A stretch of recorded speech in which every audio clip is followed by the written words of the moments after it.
Nangangamba sa patuloy na pagkalugi ang ilang mga magsasaka sa Benguet, bunsod ng nararamdamang tumal sa bentahan ng Highland vegetables sa merkado.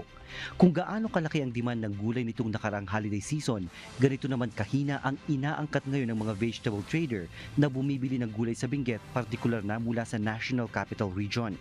Ayon sa mga magsasaka at vegetable traders, nagsimulang maramdaman ang matumal na bentahan ng gulay simula pa noong kalagitnaan ng buwan ng Disyembre ng nakaraang taon. Lalo pa nilang lumala ang pagbaba sa demand ng gulay pagsapit ng bagong taon.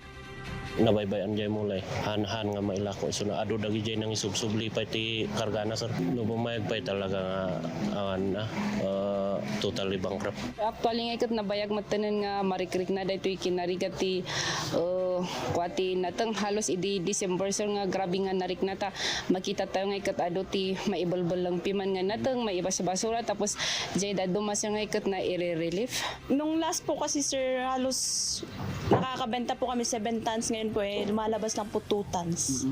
Ganun po. Parang hindi po sila kumikita, ganun parang balik sila sa kulang pa sa ginasto nila para sa mga pananim po nila.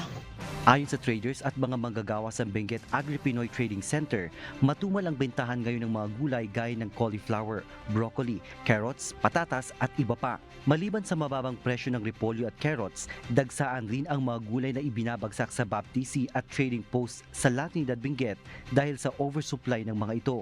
Dismayado ang mga magsasaka sa napakababang wholesale price ng kanilang mga panindang gulay.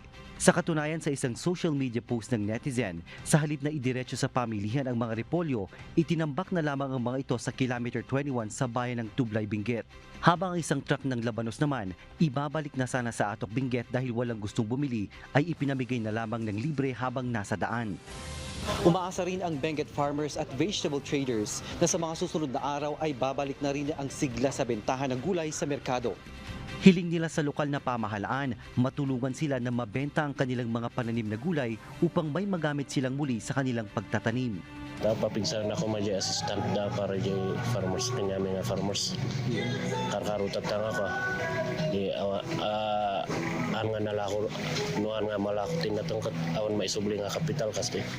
Diyos ang aming sandigan, serbisyo publiko ang aming pinahahalagahan. Marvin Calas, humahataw!